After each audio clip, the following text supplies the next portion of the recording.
So we've got Kaf Gimel. Kaf Gimel, this says the MISHNA Berura also may be said, Uleikuvahu. It's ma'akiv. One has to tan it properly. Delomikri klaf beloize. Like diphthera. If the skin is not tanned properly, then it's called diphthera. It's not called klaf.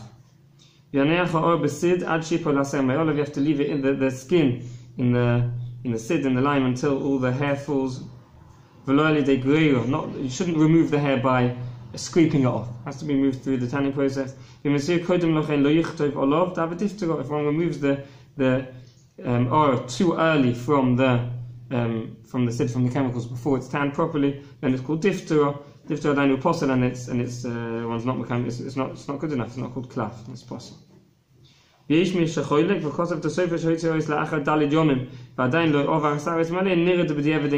he left it in for 4 days and the hairs didn't fall off properly, then it's okay. It doesn't.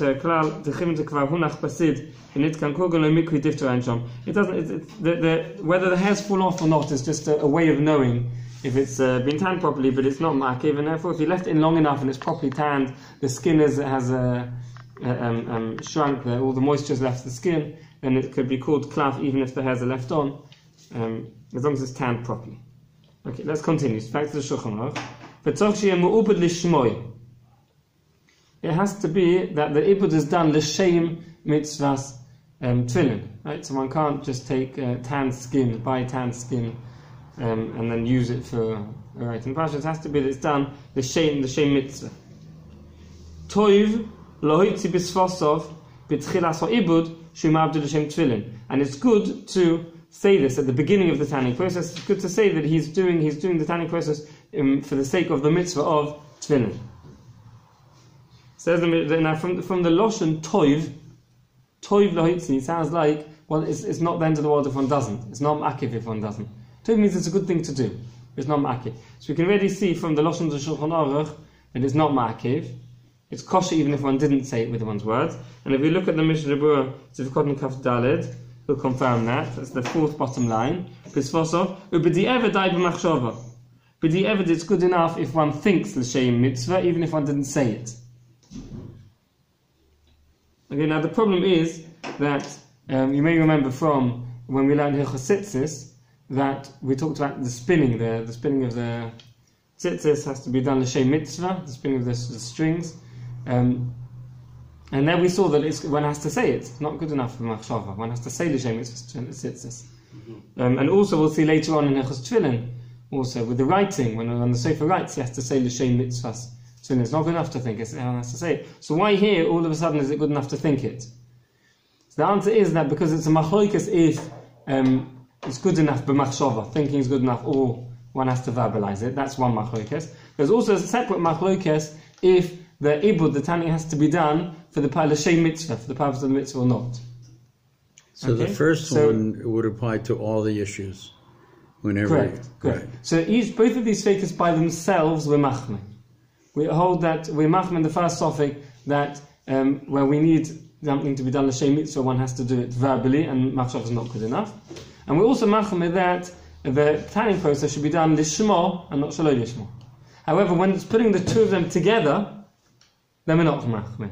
To be machmeh both of them on top of the other in the tanning process, it has to be done lishmo, and together with the other chum with that, it has to be done. The doing lishmo means verbalizing. It's not good enough in your mind that we don't put both of them together. And therefore, it's good enough. Lechatchila one should try, but if one didn't, it's good enough if one didn't lishma, even if it was in his machshava. A couple of questions. First of all, does that mean that if the process is done by a Gentile, that it's not kosher? Okay, excellent question. The Gentile, it will turn up in the next sif. Okay, I have one more question. If the animal is a kosher animal, and it's not shechted according to halacha, right? Yeah. Is the process non-kosher? Is it forbidden? Excellent question. That's going to be in sif. Okay. Base. Okay. Yud base. So we should get to both of them either today or tomorrow. My favorite Hebrew word, which is this. Yeah. You don't need much patience. Thank you for the prelude. You don't need much patience. We'll get to either today or tomorrow. It's okay. Okay, you're good at predicting the next halacha. Okay, it definitely shows it's a very logical order of the Shulchan Aruch. Yeah, absolutely. Okay, let's continue.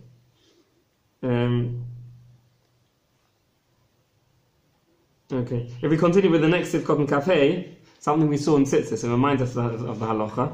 We're now 3 lines from the end of the MISHNA Berura, Sivkot and Cafe. But Tchilas, we mentioned at the beginning of the tanning process, he mentions it's the Shem Mitzvah. But after this, he doesn't need it anymore. At the beginning, if he says it once, or here even if he thinks it once at the beginning, it's good enough. And therefore, the rest of the tanning process is all done with original intentions. It continues on the original intentions. Okay. So it seems like the Indian of the Shema doesn't have a notion of hefsek. There's certain things that you have to keep in mind, or there's a hefsek. Right. The Shema, you've already given it the label. Right. Okay. If it did have a din of hefsek, it would be very difficult. You'd have to have someone standing by the tan. Mishma constantly. When he goes to sleep, someone else has to replace him. So if one puts it in, and then we can forget about it. Turn it over. Yeah. Okay. Let's continue. We're in the middle of Sifches. We're breaking it up because each halacha stands by is a halacha in of itself. Let's continue. So we've seen that how to tan it, and it has to be done in Shema, and one should preferably verbalize it. Okay, let's read those words again that we just read on the bottom line of the page. It's good to verbalize it. To say that at the beginning of the tanning process, to say that he's doing it for the purpose of the mitzvah of Tefillen, or the Shem Sefer Torah. He should say he's doing it either for the purpose of Tefillen or for the mitzvah of Sefer Torah. If he did it for the purpose of the mitzvah of mezuzah, then it's possible to use for Tefillen. Okay? But why is this? But the reverse is okay. That's to say, if you said for Tefillin or a Torah, you can't use it for mezuzah? No, we're going to see that now. No, that's not, the reverse is not the same. Let's see the reason why, and we'll see why. It's the same reason why we're going to see why if one did the Shem Sefer Torah, it's good for Tefillin. Why is that okay? So let's have a look at the MISHNA Berura of Cotton Kaf. That's the 3rd line. Just to clarify the tanning, you're talking about the whole skin, not talking about an individual piece. Because for Tefillin, you're going to use a small piece, rather than making a big piece Correct. of. The way it's tanned is they do the whole skin together. Right. The whole process is done on the whole skin. And then they cut it up for whatever purpose. Tanning. Then afterwards we talked about removing the difta. Originally it's to split it. Now they scrape it. That's done on the whole skin. Right. There's also stretching. You have to stretch it before. Various different processes. At the very very end of the process, when you have the skin's completely ready, then they cut it into the size they need. Right. Often on the way it can get torn. If it gets torn, then obviously you're going to use that piece for the smaller things like tefillin or mezuzahs. Whereas the ones that reach the end of the process completely whole are going to be used for the Sefer Torah. So the reason not to cut at the beginning, because then if it tears afterwards, then you're stuck. So it's done at the very end, the cutting. Let's continue. We've seen the reason now. The reason is on the 3rd line. 3rd line of the MISHNA Berura Cotton Kaf. The Shem Sefer Torah. The Kedusha of Sefer Torah is more than Tefillin. Okay? The Kedusha of Sefer Torah is more than Tefillin. Ubechlal Mosayim Mona. Included in 200 is 100. That's an expression. Bechlal Mosayim Mona. Included in the larger amount is the smaller amount. Meaning it has to be tanned at least for the mitzvah of Tefillin. If one does it more than that, that's okay. If one was to do it for the Kedusha of Sefer Torah, that's fine, because included within the Kedusha of Sefer Torah, the Kedusha of Tefillin is less. So therefore, if one does it for the maximum, for Kedusha of Sefer Torah, then it covers Tefillin as well. Okay? Whereas, if we read the next Sivkot and Kav Zayin, I've jumped a few lines to Sivkot and Kav Zayin, Apostle. If one does it for the Shem Mitzvahs, mezuzah, that's not good enough. Why? Because the Kedusha of the mezuzah is less the holiness of the mezuzah is less than that of tefillin, and therefore when one did it for the kedusha of the mezuzah, then he's not done it. It's not done with enough kedusha, with enough holiness, because tefillin is more than mezuzah. So if he says for tefillin, it's okay for mezuzah as well. So that's the next line. If he did it for tefillin, mahani af mezuzah. It works for mezuzah. V'lo sefer Torah, but not for sefer Torah. Right. Because, right, if one does it for tefillin, it's good for mezuzah because b'chlam mosayin mona. The kedusha of the mezuzah is less than that of the tefillin, but it won't cover the sefer Torah because it's more. The kedusha of sefer Torah is more. So 50 is included in 100. Right. Exactly. Exactly. Yeah. I might have had a havamina the opposite. Because if you have in mind for kedusha sefer Torah, then maybe you can only use it for sefer Torah. Excellent question. Yeah. We do find that often, that concept. Here the reason is... Malim b'kodesh ve'im marita. Correct. Here because it hasn't yet been used for Sefer Torah. It's just that you're preparing it. Right? You're preparing it. It's called hazmona. Here it's a bit more than hazmona, because generally hazmona we say is nothing. Preparing is... If you actually used it for Sefer Torah, then it'd be a problem to lower the kedusha back to lower kedusha, like I said. Here it hasn't been used for Sefer Torah. You're just preparing it, and in this preparation stage, it has to be prepared with the maximum holiness, and then it can be used for any of the three. Okay.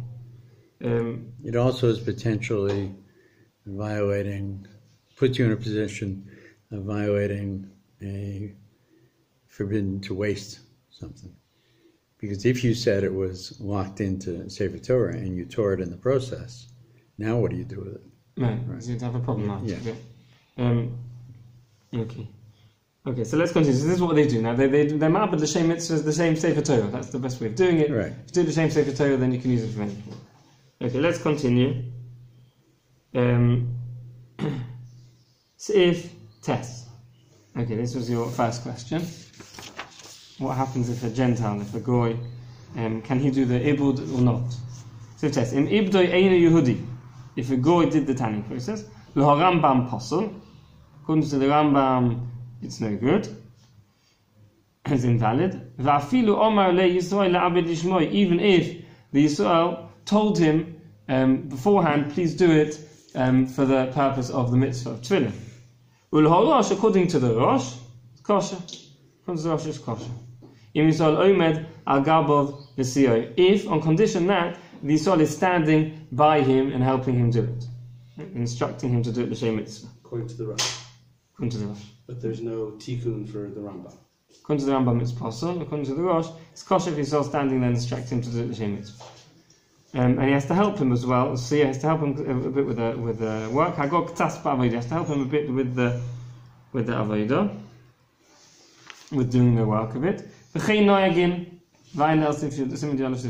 Gemara says that's how we know it. We know like the Rosh, that it's kosher as long as a Yisrael is standing there and helping. Is that shchiach? Is that shchiach? Is that common to have an Einu Yehudi? I don't know. I've only once been to see them do it, and there it was done by Jews. And I can't tell you what they do everywhere. Right. If we read the MISHNA Berura on Sivkot and Lamed, right? He says, "V'aminag lefi divrei achronim lechatchila tzorich lihiyos kach sheyosam haYisrael ba'atzmo ha'oretz l'sei chasid lishmo." The Yisrael should put it, it should place it inside the sid, inside the lime lishmo for the purpose of the mitzvah. V'yoyim l'akum shekol sha'ar meleches v'ibud she'aseh huyaseh gam ken lishmo. And he should tell the goy then to continue with the process also for the purpose of the mitzvah. And then the goy can take it out and to fix it out. Then he doesn't have to help anymore. So if one does want to do it with the goy, this is the way one should do it, which is the Yisrael puts it in the tanning mixture l'shem mitzvah, and then that's good enough. We mentioned that once it's done l'shem mitzvah at the beginning, the rest of the process is adat adrin, and all he has to do is instruct the goy to do it l'shem mitzvah, and then that's fine. So that's how one should do it if one's going to use it. It sounds similar to bishul akum, that the yid has to light the fire. It has a similarity, yeah. It's no connection in terms of the reasoning behind it, but it's a similar idea. This is more about kavana. Yeah. With bishul hakum, it doesn't have to be at the beginning. The Jew can do any part of the cooking process. It doesn't have to be the lighting. It's just the easiest way of doing it is lighting the fire. Okay, let's continue. So if Yud, back to the Shulchan Aruch, the top line.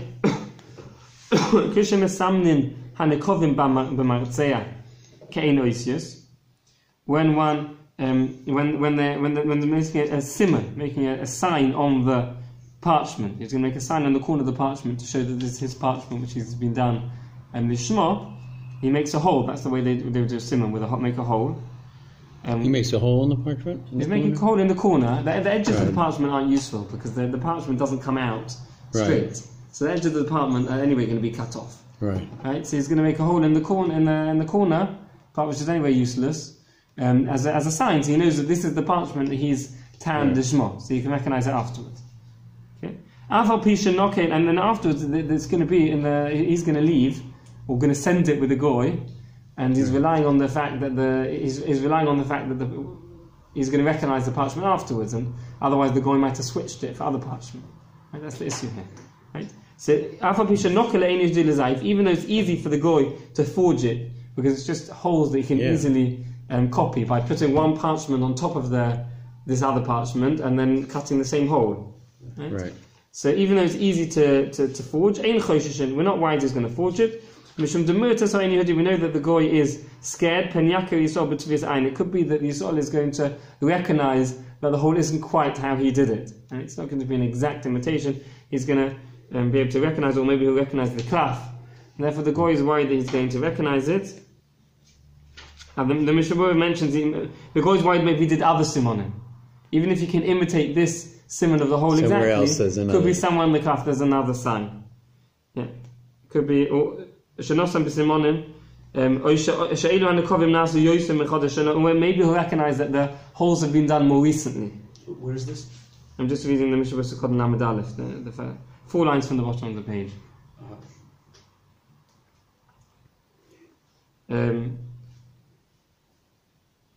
He's going to recognize the signs. He's going to recognize they aren't done exactly how he did it. No, he doesn't say new signs. He's going to either recognize the sign isn't quite how he did it, or he's going to recognize that signs are fresher.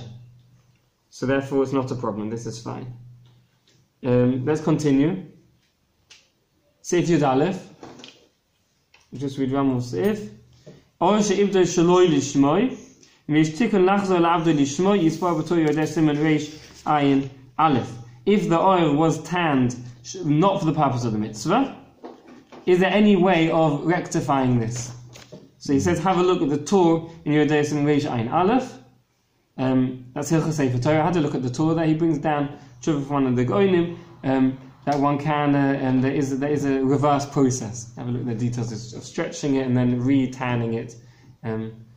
Sounds like it can't always be done, but in certain cases it can be done. Okay. What is the actual manufacturing process in the sense of distribution? The same sofer that is responsible for the tanning and everything else is using that cloth himself to make tefillen or holy object? Or he's reselling it? There's people who are in charge of who tan. Tanners. And then they sell it to sofer.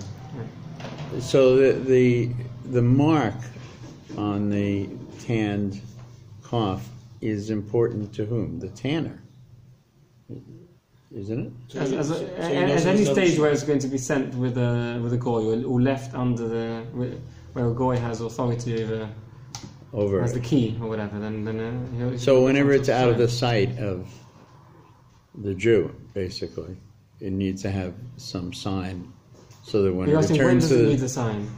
If Reuven tans it. Mm-hmm. And sends it by a goy, the shimon, right? It doesn't sound to me like the simon is very effective for shimon to see it and say, "Oh, that's Reuven's." Because the original seller's not going to see it again. That's what I'm saying. Is the sign is so rough that it's only meaningful to the person who actually made it. Correct. So this person receives it, say in Chicago. Yeah. He doesn't look at it and say, "Oh, that's Reuven's texture." Right. It's a good question. I don't know. There's a whole simon in your day that talks about signs, It's very relevant nowadays, more than with cloth, is with meat. When caterers send meat with delivery vans, they send meat, they send the functions. Some foods need one, That's right. some need two. It's very